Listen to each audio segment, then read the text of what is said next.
So over the years, there's been a lot of debate and discussion about stock buggy racing versus modified buggy racing. And several years ago, I made a video about my thoughts on it at the time. And I wanted to make another video describing my views on the state of the regulations of stock buggy racing and how I think it moves in the wrong direction. And generally, in very broad terms, what you see over time is sanctioning bodies like ROAR.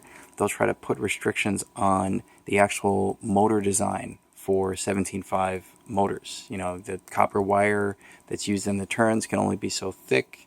The rotor length can only be so long, et cetera, et cetera. And they do these things to try to limit the maximum power output of the motor. But I think that that's not necessarily the way to go when it comes to stock buggy racing, because manufacturers are always going to try to find ways to squeeze more power out of the motor, despite those, restrictions that are put in place, which are designed to limit power. Okay, and then the other thing is, as much as you think the motor matters for stock buggy racing, what also matters is the battery itself. And, people treat their batteries in a very particular way when at the higher levels of stock buggy racing, where, they heat the battery up and they charge them at very high currents to try to get more voltage out of the battery. And that voltage translates into power that makes the car go faster. Okay, so if you have like an 8.4 volt battery, just a standard LiPo 2-cell battery, and you use these tricks to overcharge it, you can get it to put out like 8.6 or 8.7 volts, and you get more power. It's very dangerous for the battery, and it actually is not ROAR legal, but nevertheless people do it. So I think a better approach to take here for stock buggy racing, as far as regulations are concerned, is not so much to go after the motor, but rather to go after the battery, and more specifically to go after the battery capacity. Okay, a good analogy for this is the current state of Formula One racing. In F1 right now, there's no refueling. You get, I think, 100 kilograms of fuel for the race, and that's it. If you can't make the race distance on 100 kilograms, you lose.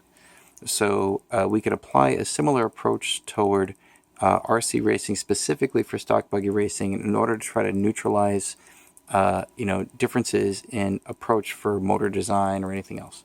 So basically, if you take what we might consider today to be a standard ROAR legal motor, and you run it with optimal gearing and timing on a 6-minute main on, some, say, a typical off-road track, you might expect to draw something around 1200 milliamp hours out of that battery. Okay, so over here on the right is just a very simple plot of the minimum battery capacity you would need in milliamp hours to make a 6-minute run, qualifying or racing run, plotted as a function of the average current draw over that run. And really, it's just very simple math. Current draw in amps, multiply it by 1,000 to get the number of milliamps, and then divide it by 10, because 6 minutes is 1/10 of 60 minutes, or 1 hour. So this gives you milliamp hours. So if you have an average current draw of 5 amps over or a 6-minute run, you only need 500 milliamp hours to make that 6-minute run. Okay, generally, and this is very hand wavy, but you're going to be somewhere in the 1,000 to 1,500 milliamp hour range for current draw. I think usually I'm around like 11 or 1,200 milliamp hours, to my recollection. So all you have to do as a sanctioning body is to put a limit on what kind of battery capacity you can use in stock buggy racing. Okay, so if you set the capacity limit to, say, 1,200 milliamp hours, that's it. Battery manufacturers have to design batteries at 1,200 milliamp hours for stock buggy racing. Of course, you're going to have all these, interesting games that the manufacturers play to try to get different kinds of discharge curves. Like if you, trace out how the voltage evolves with time over the discharge cycle of the battery, you're going to see manufacturers try to optimize that to make the discharge curve as flat as possible and as high a voltage as possible over that capacity range. You might see manufacturers try to cheat in terms of achieving slightly higher than say 1200 milliamp hour battery capacity. There's going to be some variation there, and so you might see like outlaw batteries and that kind of thing. But generally speaking, limiting the supply of energy, I think, is a much more straightforward approach to regulating stock buggy racing than trying to regulate the motor, because there are all these rules that go into regulating the motor. And on top of that, when you go to like really high-end stock buggy races, the officiators basically have to rip the motor out of your car, tear the whole thing apart, put it back together after they inspect it and deem that it's legal, put it back in your car and solder it up. You have zero assurance that they're not going to screw it up, that they're not going to break your motor or, put your motor back in the wrong way. So it's better to just kind of leave that part alone and limit the supply of energy. Okay. And that's very simple, because when you're limiting the supply of energy, you're really just limiting charge. You're limiting how many coulombs of charge that you have to supply the motor with current over a 6-minute run. All right. And this also opens up some interesting racing strategy. So you basically have 3 options for energy management in this kind of energy limited scenario. Okay, so the first option is you run what would presently be a Royal legal motor with no boost on the electronics, and it's just a standard motor, and you just optimize the gearing and timing in a very sort of classical way to allow you to run as fast as possible while still making a 6-minute run, given the energy limit of the battery that's required for stock racing in this particular scenario.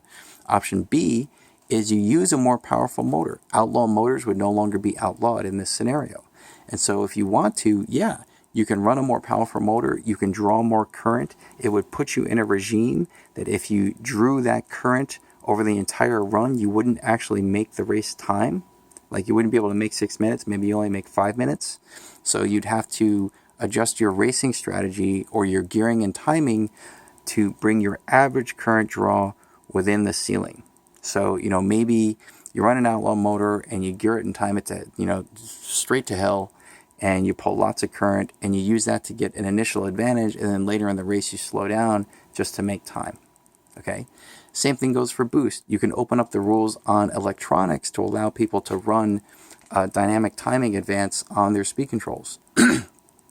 And this would open up opportunity for innovation for new features in speed control design, because now you can not only have, say, boost, which would increase performance and increase current draw and put you outside of your energy window, but you can have boost as a function of time. So you could set up a profile, for instance, where it's a special stock profile that has a 6-minute clock on it from the moment you, say, hit the throttle. And you could set it up to, say, start off at a high boost setting so that you can, say, have a speed advantage in the beginning of the race. And then as the race evolves, the boost, gradually drops, or drops at a rate that the user defines, so that on average, you bring the average current draw down to meet the energy, limit and get you within the window to finish the 6-minute run. Or you could alternatively run low boost at the beginning, and then ramp up the boost over time toward the end of the race. The strategy there being, in the beginning of the race, the field's very crowded. You're just going to waste energy running high boost in the beginning, unless you're at the very, very front. And even if you're at the front, it's still risky. So wait until later in the race where the field starts to spread out. Then you crank up the boost, and then you can start running the table on the field.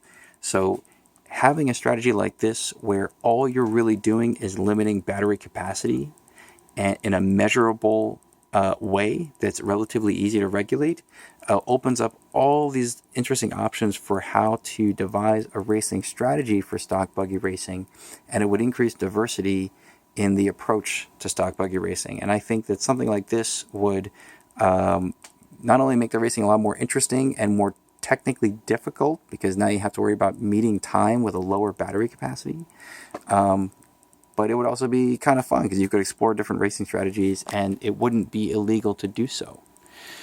So this is my thought on it right now. I think, I don't know if I have much more to say about this. A lot of the arguments against stock buggy racing are centered around all the different ways that people can cheat. And by doing this, you're eliminating all of these, you're basically turning all of these cheating options into legal options. And so the only thing you can cheat on is the battery itself. And that should be something that's much easier to regulate than all of this stuff. Okay?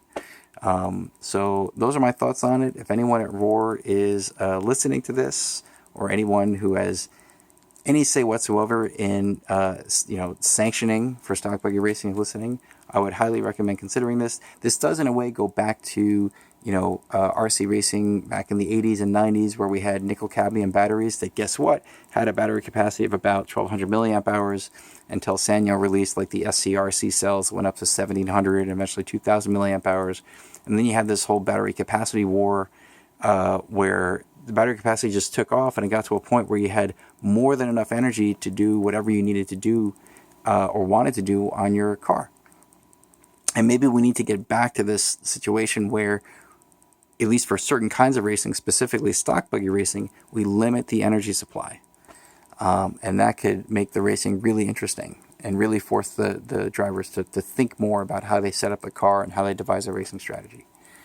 Okay, so that's pretty much all I wanted to say about this for now. So thanks for watching.